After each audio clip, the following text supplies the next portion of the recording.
Morgan back in the house on his continuation of discussing his two books there. I believe it's his two books he's going to discuss. No, one.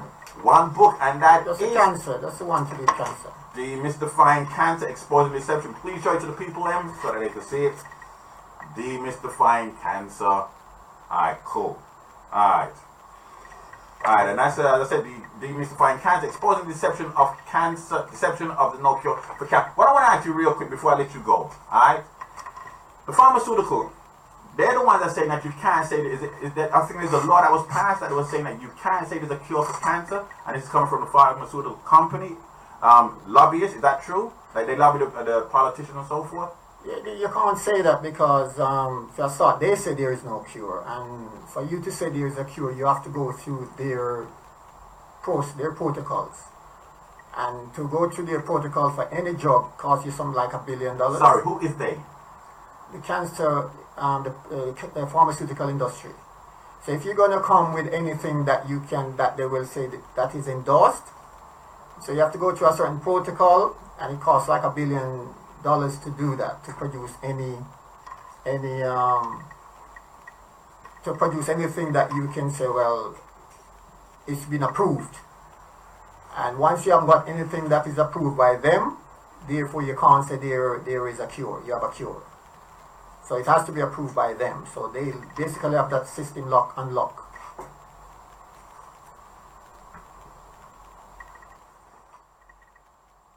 So they have that system unlock, and you can't enter unless you're sort of rich, basically.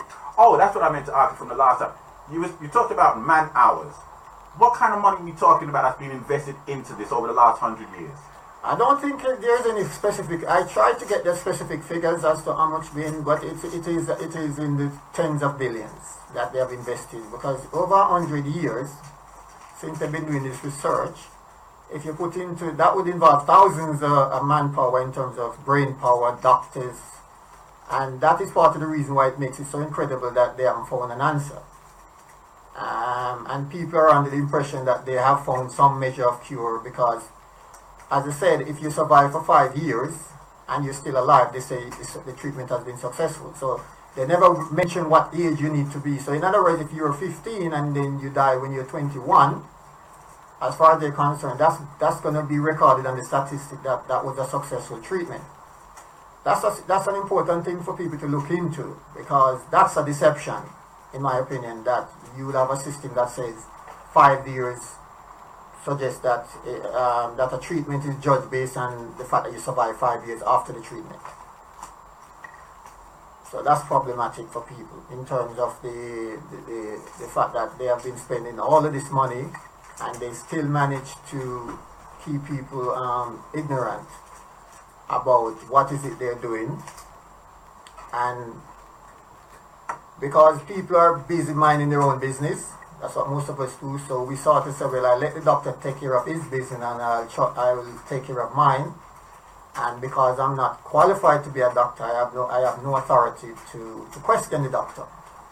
So that's how most of us deal with the thing. But if you have a brain that can reason and you can comprehend what you find when you research, you can know as much as any doctor knows, because of a thing called the internet. Plus, if you did research or you studied human biology like the way I did, you can learn a lot, because many of these problems in life to do with these things, especially to do with the human body and illnesses, it's not as complicated as they make it out to be. So we live in a world where they overcomplicate things just to make sure that they keep it on the lock. The same thing they do with legality, things to do with the law. They make the language that the ordinary person can't read and understand it. But human affairs is not that complicated in terms of what we might have a problem with in terms of interaction with each other, in terms of problem with each other. But the law seems to be this really complicated thing. So similarly, they do this with things like cancer and medicine and all of that. So they make it really complicated, and people sort of shy away from thinking, I don't understand it, and I leave it up to the doctors because they'll spend X amount of years studying. But here's the kicker. According to one of the doctors that I quoted, I can't remember his name now, but he quoted, he's a person who have left the mainstream, what we call allopathic medicine that deals with pharmaceutical medicine, etc. And he revealed that only about 5% of doctors actually study nutrition because it's an optional course that you do. It's not a compulsory course for you to become a doctor, to know about nutrition. And if you understand the nature of how the human body works, you will find that to be problematic. Why is it doctors pay so little attention to something that you can't survive on medicine, you can't live on medicine and survive, you live on food. But they don't study that as a compulsory subject. What is it doctors study? They study disease.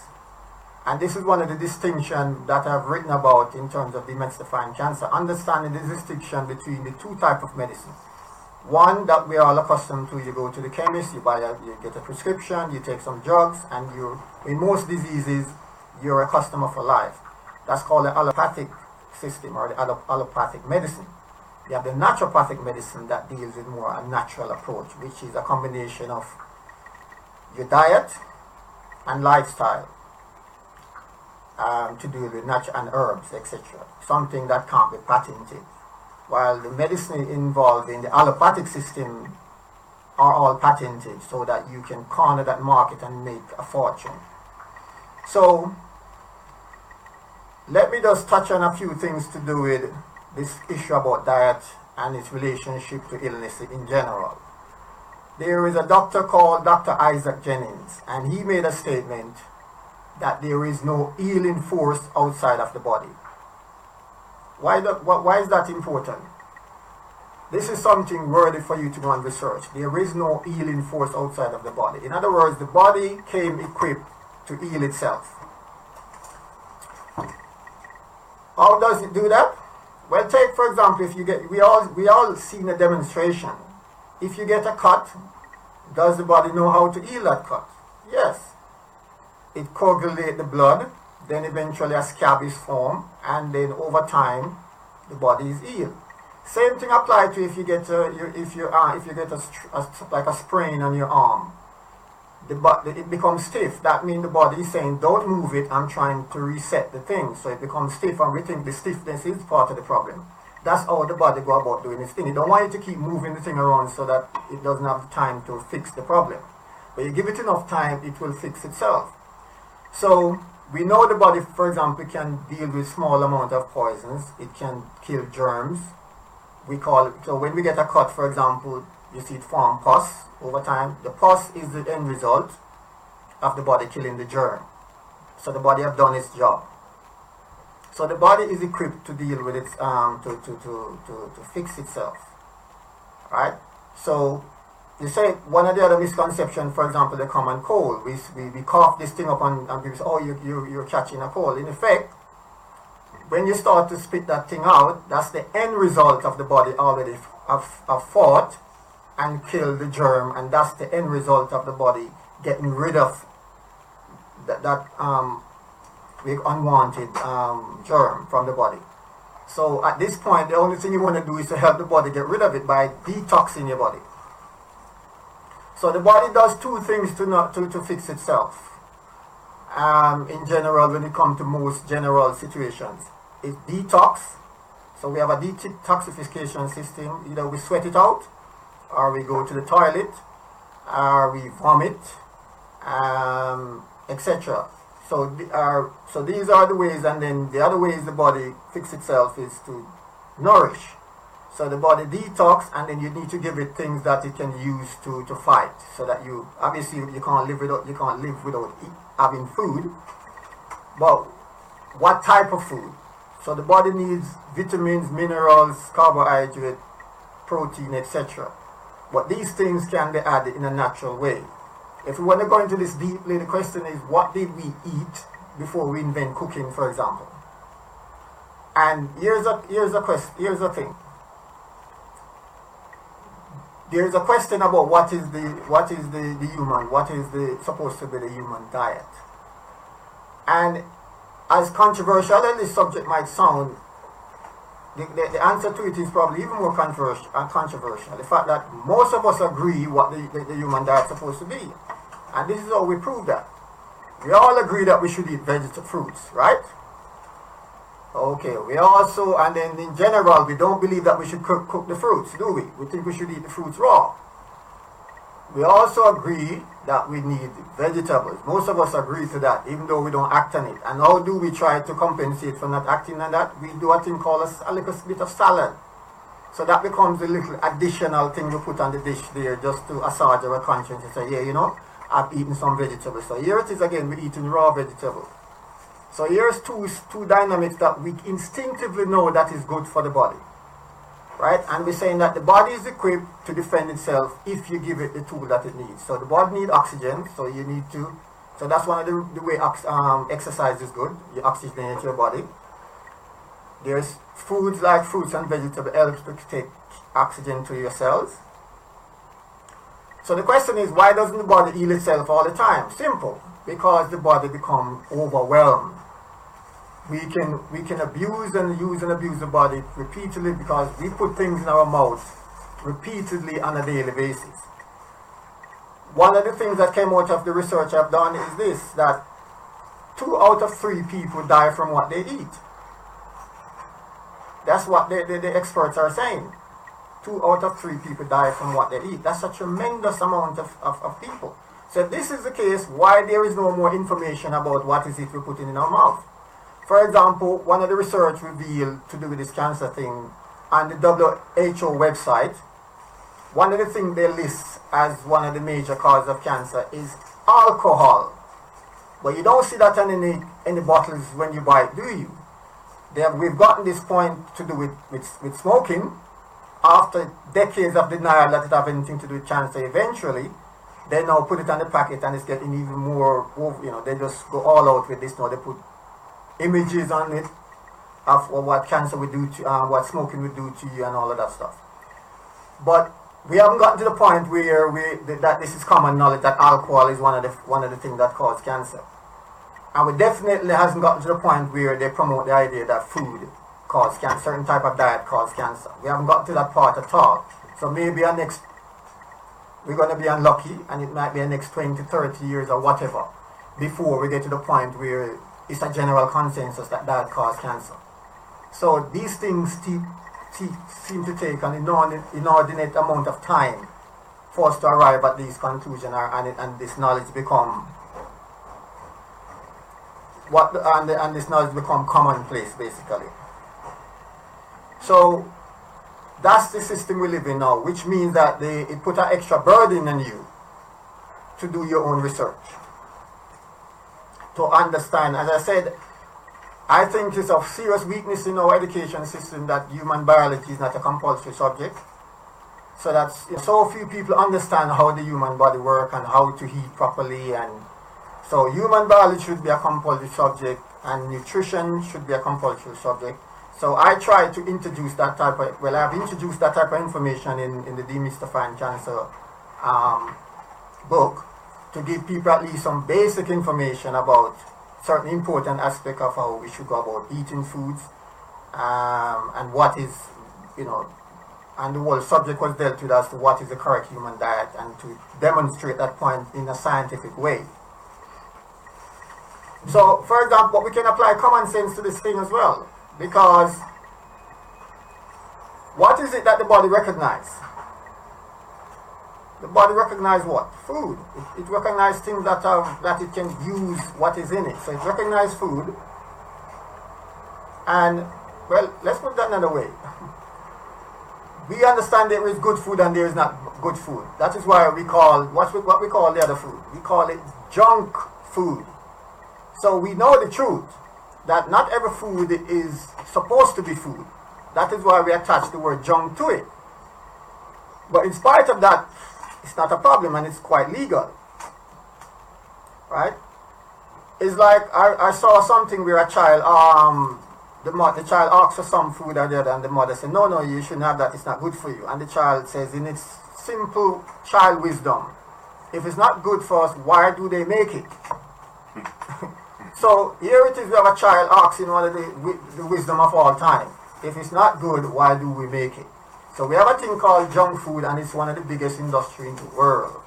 So we live in that type of world where things that cause us enormous amount of difficulty and death, premature aging, etc. I abused my body on this for years. Decades I was abusing. I was just like anybody else. Didn't have a clue. Right? So eventually we start to focus, and then we realize that the body functions in a certain way. Right? It uses certain substances, and it's very it prefers certain substances when you're ill. For example, if somebody has cancer, that's the time they want all their healthy cells to be functioning for them to help to fight and become well. So the last thing you want to do is take chemotherapy and kill some of your good cells. So that is what they call Brown's paradox, where you kill yourself to be well. In other words, you are made up of cells. Your totality of your body is cells. So if all your cells die, then you die. So to kill some of them in the pursuit of making you well is called Brown's paradox. It makes no sense. So that is the time, if you're sick with cancer, you need, the thing you need more than anything is healthy type of energy. And where you're going to get that type of energy? You're going to get it in the example I gave in one of my case studies in the book to do with Teresa Cade, the lady from Oxford who survived lymphatic cancer. And she went on this Gerson therapy, which involved a whole lot of raw vegetables, etc. And the avoidance of a lot of these processed stuff. And these stuff are stuff that will give the body enormous amount of what we call, obviously you get the minerals, you get the vitamins, and you get the life energy that comes from live food. And this life energy helps the body to defend itself. It helps the body to cleanse itself, to get rid of the acid that the body that form from the, because we basically live on a very acidic diet. And what the people who study health, because I've said to you, the allopathic medicine, the doctors that go through that system, they study disease, how to cure disease. In other words, they'll go and they'll study dead bodies. They look at and study disease and cut up dead frogs and that sort of thing. The people who study natural medicine study health. What does it take for the body to be healthy? And they have concluded that the body needs to be slightly alkaline. In a state of health, the body needs a more alkaline-based diet. They also conclude that since the body is made up of 70% water, then you need to have a diet where it is 70% water. Question, alkaline. Could you give a definition of something to people that don't know what alkaline actually means, please? Alkaline, in terms of a strict definition, I don't have that. What alkaline is that it's the opposite of what we call acidic, where the body doesn't like acidic. It prefers alkaline. That is why we find that eating lots of fruits and vegetables have been even the mainstream are encouraging us to do that. You know, there's a saying that an apple a day keep the doctor away. So we know by nature, because nature know more than we do. And for whatever reason, as I asked the question, before we invent cooking, what were we eating? And it is obvious that nature provides food for every living thing. Nature did not short any living things in terms of producing what it should eat. So before we invent cooking, what did we eat? Because before cooking, I don't think because right now we don't have the capacity to chase an animal and grab it and rip it to bits and eat it raw. So we would have been eating something that kept us for whatever length of time it would have taken the first human beings to survive before they invent. Especially as time goes by, we invent even more exotic ways of and putting all sorts of things together that we call exotic cooking. So we know that fruits and vegetables produce a more alkaline effect on the body. So I haven't got the strict definition of alkaline at the tip of my tongue right now, but this acidic one is more to do with processed foods and a meat-based diet that produce a lot of acid in the body, right? And the bodies want to be slightly alkaline. Now, we can get acid. The acid part of the diet comes from nuts as well. The body needs some level of acidity, and we don't have to get that from meat, for example. You can get it from nuts, etc. So if it sounds like I'm promoting a vegetarian or a vegan diet, there's a good reason why it sounds that way, because that's what I'm doing. I'm actually promoting that type of diet, because we say prevention is better than cure. So we need to understand something that what I call the elephant in the room. Right across the board in terms of a major illness, whether it be cancer, heart disease, diabetes, for example. If you're diabetic, what? You take insulin for how many years? For life. In terms of the acute diabetes, etc., you take insulin for life. So you're a customer for life. So that's the allopathic way of doing things. In other words, there is all the major diseases are, in effect, are just treatment, or they do surgery. There is nothing that is set up there to deal with how do we trace the root cause of this problem and fix it so that it doesn't happen and then the person is permanently rid of that illness. So you never hear the cancer industries saying we're researching to see how cancer occurs in the body and to permanently rid the body of it so that it never come back. So we've cured it permanently. And everybody who have cancer in the future, we can give them this thing and they're cured permanently. That is why you can't use the word cure, because in their world, there is no such thing. Right? It's sort of hit and miss as to who survive and who don't survive. Right? So they're not involved in the curing business. That's not a secret. They're in the treatment business. And all the major disease means you go for treatment. But if you have the view that you want to be cured, it means you need to look somewhere else. Because if I'm telling you that I haven't got a cure, why are you still asking me for treatment for what I have got? So we need to accept and we need to understand what is it, the options we are. Either we are willing to accept that treatment is okay. Having something treated but still have the illness is okay. If that's acceptable, well, fine. Still have the illness, treat it, but still have the illness. That's fine. You can go with that. And if you accept that that's the best we can do, that's also fine. That's why we're called human beings. We are free will. We can choose to believe whatever we want. I'm here just to offer an alternative viewpoint that you can get rid of these diseases. You can reverse these diseases in a natural way. Right? And you can do your own research, or you can, there's some of that information there in Demystifying Cancer. You can do your own research and go on the internet and look it up. You can go and take a course in human biology and work out certain things about how the human body works, how we digest food, etc.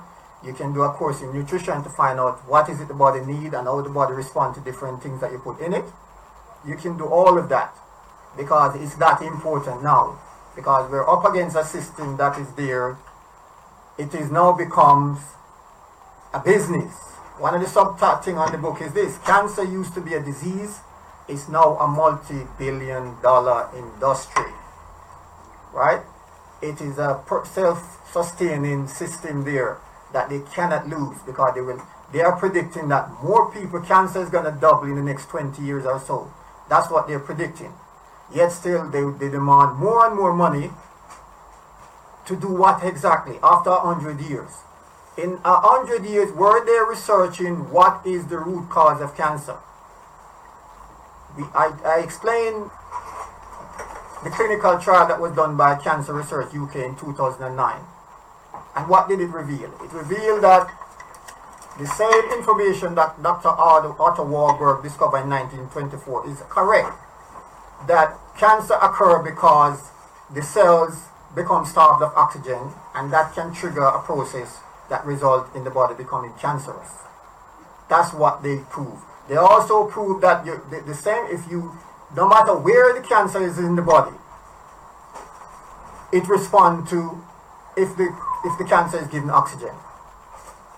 So this idea that we've been led to believe that cancer is so different in different parts of the body, they have proven that, not me, they have, right?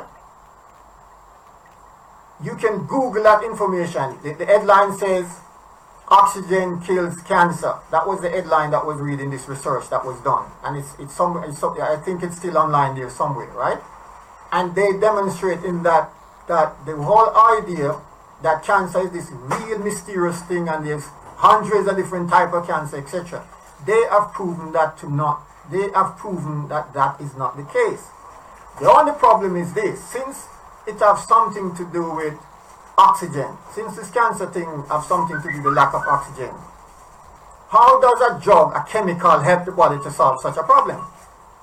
If that is the root cause of the problem, how does a drug, a chemical, help the body to address a deprivation of cancer in the cells? How does it help? For a start, chemical medicine makes the body more acidic.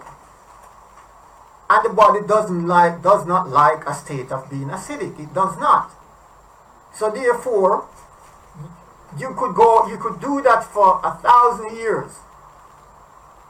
That's like walking south looking for the sunrise. They're not going to find it because they're not operating in the arena where there is a solution.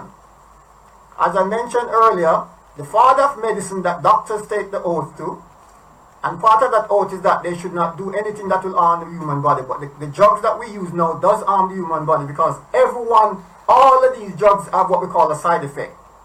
And a side effect simply means that you have harmed your body. Because the side effect is usually unpleasant, meaning that the body has sustained an additional problem as a result of that drug. And then sometimes you need that drug to deal with the side effect. And that process goes on and on and on. So the father of medicine says, according to them, the man that they take the oath, the Hippocratic oath, let your food be your medicine and your medicine be your food. So this is where common sense has to play a part now. Simple logic. If the father of medicine, I think this is probably over 2,000 years ago, I believe, says this, and yes, till this time later on, food have nothing to do with the pharmaceutical industry at all, the medical industry. Food is not the main issue. Only 5% of doctors actually take the option to study nutrition. It's not a major part of what they do, because big business has become the dominant factor here. It's the dominant factor in terms of they control this thing because it's about mass producing, and a very important aspect of it is what we call patenting. Patent, whatever the pronunciation is. So you can patent something, that's how you make a lot of money. So Dale exists in an industry where patent is king. That's how you make money. If what you require is something like an herb, for example, you cannot patent an herb. It can't be patented. So that is why you get those type. Any health shop can sell any number of vitamins or herb or whatever, because that can't be patented. Because to qualify for a patent, you need a very unique synthetic combination of drugs. It has to be unique for it to say, okay, just like when you do like something mechanical. If somebody has already done it, then you can't say, well, I'm the only one who have this and I own the right to it because somebody else has done it. The same way we're saying, well, drugs, you can't patent an herb because everybody can grow it. So you can't say, I am the only one with a right to sell this herb. So therefore you can't patent that, so therefore it's going to limit how much money you can make. But a drug now, that is where the big money is, because you can patent it because you're the only one who come up with this unique synthetic combination of things. And that the key towards this definition of how you patent a drug is the word synthetic. And here where common sense become useful. Would the body prefer something that's natural or something that's synthetic? What do you think? Would it prefer something synthetic or would it prefer something natural? Synthetic. Right, so here it is. The drugs, most of the major drugs that we're dealing with are patented drugs. That means they're based on synthetic. That's the business that we have signed up to in terms of when we choose to abuse our body, because we are the cause of our problem, because we don't have the knowledge about nutrition and we don't have the habit of how to care about the body. So we go to that system and get these synthetic things to treat, not to get rid of, because they don't get rid of, and they never told us that they're going to get rid of. You come for treatment. That's the common word that all doctors use. Come for treatment, not for cure. Because they know what is it that they're engaging. Treat, not cure. And that is something that we need to understand. And Dr. Jennings, as I quoted, Dr. Isaac Jennings says, there is no healing force outside of the human body. All you need to figure out is what to give the body so that it can take care of itself. Because the body is an awesome machinery. It can fix all manner of problems if you know what to do.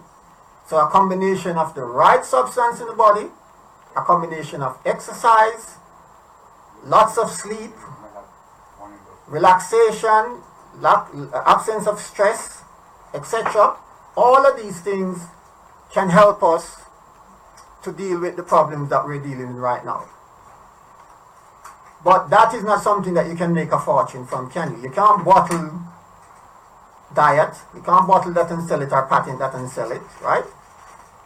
You can't patent the whole idea that people must have better lifestyle and get adequate sleep and all of that. That thing you can't, if you advise that for good health, then you can't make any money from that either. So the focus is on the big pharmaceutical, one of the richest industry in the world. And they fight tooth and nail every single day to maintain their position by putting out false information. And they have programmed people so sufficiently now that I remember some years ago, I posted an article online where there was this Christopher Hitchens that was dying from cancer, and I posted something on his website about the same lady, Theresa K, who managed to overcome cancer the natural way. And the amount of abuse I got from putting up that article, it was unbelievable. That is pure foolishness. I just take it down because I'm thinking I'm not the one who's dying. And obviously the gentleman died. I don't know who the people were around him who were so upset with putting a different point of view there. And as far as I know, Christopher Hitchens was an atheist. And he assumed based on the projection that these people are more better thinking and reasoning things out. Yes, so their attitude was, we don't want any new information to consider. You know? So they were just abusive and I just took down the information. So that's the world we live in, where some of us can be so programmed that we sincerely, like my aunt, when she was dying, I couldn't tell her anything to get her to look anywhere else, because at start her problem was that she worked as a nurse for 40 years in that system, so she believed in them. So listen, this is where the logical mind takes a walk, because here it is, they gave her the all clear, and then a year later they're telling her, well, it's back. And so the question is, if that happened, what should be the logical process of thinking? If at start you're thinking, is either they're incompetent for them to give me this false information, or they lied to me. Neither one of those are complementary, and you should be like, yeah. So in other words, whatever the two conclusions she come with, that should have prohibited her from thinking, oh, I need to go down that road again and ignore everybody else. But the logical mind for most of us is not in operation. It's not. So, and when we're ill, especially with cancer, there's a thing that is really, really dominant. It's called fear. And when we are fearful, we don't think very straight, do we? And that is why I say to people, the best time to learn about any subject, especially something of this nature like cancer, the best time to learn is when you don't have that problem. So you can relax yourself and absorb the information and work the thing through logically. So, in line of the fact that they're saying 1 in 2 men is gonna, they're predicting 1 in 2 of us men is gonna have it, and 1 in 3 women is gonna have it, I would suggest that most of us need to appraise ourselves as to the full nature of what we're up against here. We don't need to wait for us to have that problem to read information about cancer and get a different perspective about how this thing works. Right? So that's a little commercial I'm giving you there to go and buy the book, Demystifying Cancer. And as you know, my name is Devon Morgan. But it makes sense that you have that information in advance. Even if it doesn't happen to us as individuals, chances are we're going to know somebody who might need that information. And if we're in a position to help them and to give them advice, then we should. So that is my take on this thing for today, in terms of giving you a little talk on this thing, to say, well, go and educate yourself, do as much research as you can, buy the book by all means, and do some more research. Whatever you see, all sorts of doctors mentioned here, you can go and look them up, research the stuff that they're saying, etc., etc. Alright, got another 6 minutes. I got a text from 544, want to know, where can they get your book from? They can get it from Amazon. From Amazon. Okay, can you put your book up by the screen, please, with the camera? And that is Demystifying Cancer, Explaining the Deception of No Cure for Cancer. Cancer used to be a disease. It's now a multi-billion-dollar industry. How to cure cancer has been known since 1924. And the author is Mr. Devon Morgan.